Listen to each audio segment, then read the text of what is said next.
बिस्मिल्लाहिर्रहमानिर्रहीम। अस्सलाम वालेकुम नाज़रीन, एक नए प्रोग्राम के साथ मैं हूँ आपका होस्ट तारिक चौधरी। नाज़रीन, आज हम बात करेंगे कि पाकिस्तान में आईनी अदालत के क़याम के हवाले से पाकिस्तान पीपल्स पार्टी के चेयरमैन बिलावल भुट्टो ज़रदारी ने एक बार फिर आज कहा है, उन्होंने कहा जी हम आईनी अदालत ज़रूर बनाएंगे, ये हमारी मजबूरी है। और दूसरा उन्होंने चार्टर ऑफ डेमोक्रेसी का भी इस हवाले से उन्होंने हवाला दिया। हमारे साथ मौजूद हैं सुप्रीम कोर्ट ऑफ पाकिस्तान के सीनियर रिपोर्टर हसनात मलिक साहब, thank you very much. Malik साहब, ये जो बिलावल भुट्टो ज़रदारी ने आज बयान दिया कि हम आईनी अदालत ज़रूर बनाएंगे, पहले तो ये बताएंगे क्या मजबूरी है इनकी ऐसी, क्या सुप्रीम कोर्ट जो है इस वक्त वो इंसाफ फराहम नहीं कर रही?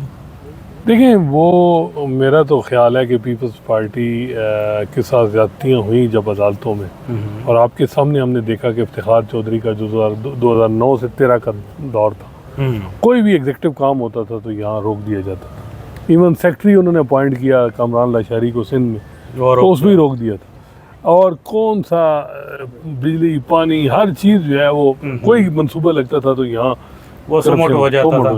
अच्छा, सही है। अब नहीं, वही मैं कह रहा हूँ ना, अब उस बेस पे कि जी पहले भुट्टो साहब के साथ ज़्यादती हुई, बेनज़ीर शहीद के साथ भी हुई होंगी ज़्यादतियाँ, लाजमी बात है, उनको भी रिलीफ नहीं मिली। अब इनको समझ आया कि यार माजी में तो इस्टेब्लिशमेंट और अदालतें एक पेज पे थी, जुडिशरी है, अब वो जो होली काउज हैं वो एक पेज पे नहीं है, तो बेस्ट टाइम है कि जजों को अपने ठिकाने लगाया जाए, इनको अब कट टू साइज किया जाए, और ये बेस्ट टाइम है और उसका फ़ायदा वो उठा रहे हैं। और अदलिया कमज़ोर इस वजह से है कि अदलिया के अंदर तकसीम है। चीफ जस्टिस काजी फैसल जो है वो हर उनका अमल, हर उनकी सोच, हर उनकी बात वो मौजूदा रजीम के हक़ में हो रही है, उनकी एजेंडे को प्रमोट के लिए हो रही है। अच्छा, उसका फ़ायदा हो रहा है। आपको कोई याद आता है कि जब से चीफ जस्टिस काजी फैसल साहब आए हैं कोई गवर्नमेंट के ख़िलाफ़ कोई इन्होंने फ़ैसला दिया हो, कोई ऐसा कभी कोई याद आ रहा है आपको? कोई ऐसा कोई देखिए, कोई आर्डर, कोई भी मेरा नहीं ख्याल कि कोई आर्डर हो, क्योंकि चीफ जस्टिस जो होते हैं अक्सर आपको पता है जब बेंच बनते हैं तो सारे जो इम्पोर्टेंट केसेस होते हैं वो चीफ जस्टिस की बेंच में ही लगते हैं। और दूसरा, अगर ये एक इम्प्रेशन है जो तहरीक इंसाफ का, वो कहते हैं जी कि हमारे सारे जो केसेस हैं जो काजी साहब के पास लगे हैं हमारे ख़िलाफ़ फैसले आ रहे हैं, और उसी वजह से आज जो केस हुआ है जो इलेक्शन ट्राइब्यूनल्स वाला, आपको पता है सलमान अकरम राजा साहब, उन्होंने कहा जी कि उनके वकील हामिद ख़ान ने रिक्यूज़ करे, हालांकि ये वो लोग हैं हामिद ख़ान, मुनीर मलिक या दूसरे जो कि काजी साहब के साथ थे और इनके साथ खड़े हुए थे। अब एक बताएँ मुझे ये मलिक साहब, ये जो आईनी अदालत पे हम बात कर रहे थे, क्या ये जो 63A वाला केस लगने जा रहा है जो 30 सितंबर को जो लगेगा, क्या इस सिलसिले की एक कड़ी है? क्या इसमें से कोई रिलीफ मिलने का इम्कान है? देखिए, जो बेंच बना है वो बज़ाहिर उसमें से 2 मिनॉरिटी व्यू के जजेस हैं जो जैसे मुनीब के साथ 2 थे वो रिटायर हो चुके हैं, इजाजुल हसन भी और चीफ जस्टिस रिटायर हो चुके हैं। तो अब ये है कि जो एक जज और चाहिए, एक जज चाहिए उनको। तो काजी फैसल साहब माशाल्लाह खुद भी हैं और अमीनुद्दीन खान साहब हैं, वो तो मुझे लग रहा है कि मुनीब अख्तर साहब में भी रिक्यूज़ कर जाएं, क्योंकि जिस बुनियाद पे मंसूर अली शाह ने कहा कि कमेटी का हर फैसला ही गलत होगा, कंट्रोवर्शियल, दैट्स वेरी इंपॉर्टेंट, जो भी बेंच बनाए जाएंगे कमेटी की तरफ से, मुझे नई कमेटी, तो उससे कंट्रोवर्सी बढ़ गई है। मेरा ख्याल है कि उस फैसले की अहमियत ही नहीं, लीगली वो केस ख़त्म। अब ये बताइए, आप एक लंबे अरसे से कवर कर रहे हैं सुप्रीम कोर्ट, अगर justice Munib Akhtar article 63A वाले बेंच में जब बैठते हैं, ज़ाहिर बात तो वो ऑथर हैं इस जजमेंट के, और वो उसमें अगर ये प्ली ले लेते हैं जो कि जस्टिस मंसूर अली शाह ने ली है कि उन्होंने कहा जी कि ऑर्डिनेंस जो है ये जिस तरह से आया है इसको फुल कोर्ट देखे, या और उस पर अगर वो कह देते हैं जुडिशल आर्डर को बैठ के पास कर देते हैं कि इसमें फुल कोर्ट बनना चाहिए, तो क्या हैसियत रह जाएगी इस बेंच की? फिर मुझे तो अब लगता है कि अगर मुनीब साहब ने बेंच में आके बात की तो वो पब्लिक देखेगी और नई एक कंट्रोवर्सी बनेगी। वो पूछेंगे कि ये जो ऑर्डिनेंस है इसको ज़रा चेक कर लेते हैं, फिर वो ये कहेंगे कि जी आथर जज मैं हूँ, पहले काजी साहब ने बेंच इसमें और बनाया, फिर यू टर्न क्यों लिया? हाँ, तो और फिर ये है कि अगर ये मामला जो है फ़िलहाल अर्जन कर देते हैं, अगर आथर जज उठ जाए, अब देखना है सुप्रीम कोर्ट रूल्स में लिखा हुआ है कि आथर जज का होना ज़रूरी है, और अगर आथर जज इस सूरत में हो कि वो अगर रिटायर हो जाए, आथर जज ना मौजूद हो, तो नया जो बेंच है रिव्यू के लिए वो बन सकता है, लेकिन आथर जब सुप्रीम कोर्ट में मौजूद हो तो उसका बेंच में बैठना ज़रूरी है। तो मेरा ख्याल है कि केस जो है या तो अपने सुप्रीम कोर्ट के रूल्स को ख़त्म करना पड़ेगा या फिर ये है कि 63A में आपको जो है वो वेट करना पड़ेगा कि मुनीब अख्तर साहब बैठे तो तब बात। नहीं तो वो तो 25 अक्टूबर को तो वो चीफ साहब खुद चले जाएंगे, फिर तो सारी जो गेम जो है वो तो खत्म हो जाएगी। देखिए यही यहाँ से ही चीज़ें जिसके लिए सारा कुछ तो सब इसी से ही मसला हो रहा है कि चीज़ें एक्सपोज हो रही हैं कि ये 63A वाला मामला ये आज का तो नहीं है, 22 महीने बकौल चीफ जस्टिस काजी फैसला की ये रिव्यू पेंडिंग। तो आप तो पिछले साल सितंबर से आए थे, तो आपने क्यों नहीं ये केस लगाया अक्टूबर, नवंबर, दिसंबर, जनवरी में? या क्यों नहीं आप बेंच बना लेते? उस वक्त तो कमेटी में भी आपके बंदे थे।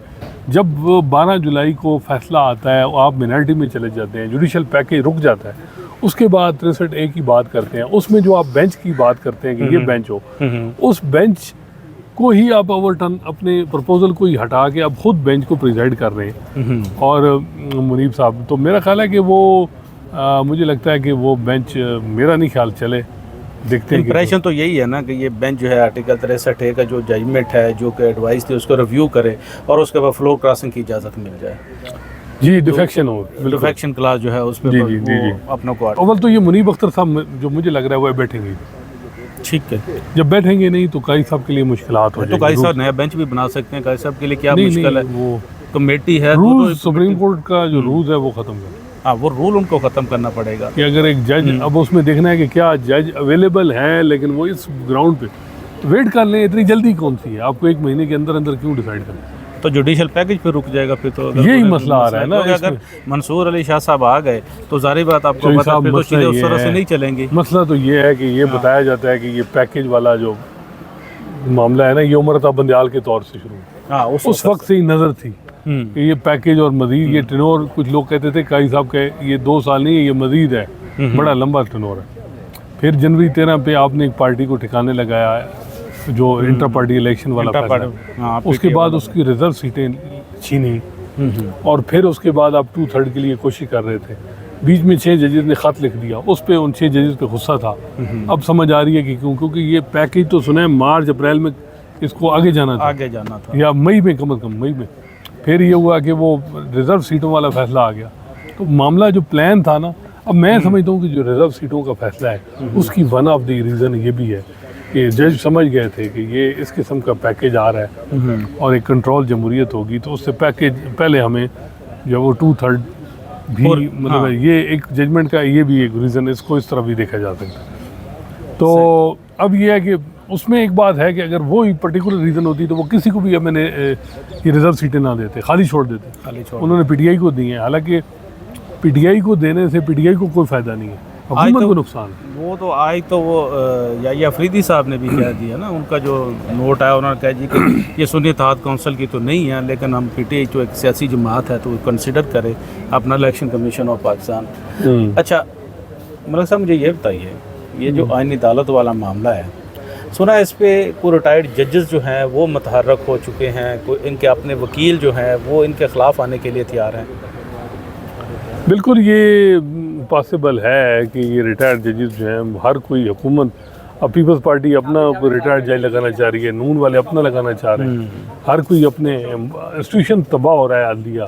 लेकिन मैं उनको ब्लेम करूँ जी, एस्टैब्लिशमेंट को या हुकूमतों, नून को, पीपल्स पार्टी को, उनके ग्रीवेंस होंगे जो भी कर, वो तो अपने सारी बात कोशिश, मसला तो आ रहा है कि पार्टी तो काम करेंगी ना। मसला तो जज साहब ये आ रहा है कि आपकी इंस्टीट्यूशन यूनाइट नहीं है, आपकी इंस्टीट्यूशन की वजह से ये मसले आ रहे हैं, आपकी इंस्टीट्यूशन में ये मौका फराहम किया जा रहा है कि आप ये काम हो रहा है, और उसमें चीफ जस्टिस काजी फैसला का जो कंडक्ट है उसने अब इस इंस्टीट्यूशन को बहुत कमज़ोर कर दिया। सारी बात है। देखिए मसला ये है कि जो स्टेटस को है ना, ये पीटीआई को सूट कर रहा है, जजों को भी सूट कर रहा है। स्टेटस को किसको सूट नहीं कर रहा? वो काजी साहब को नहीं कर रहा या उनको नहीं कर रहा जो जुडिशल पैकेज जा रहे हैं। सही है। ये सीटें नहीं रहती तो कॉन्स्टिट्यूशन अमेंडमेंट नहीं होनी।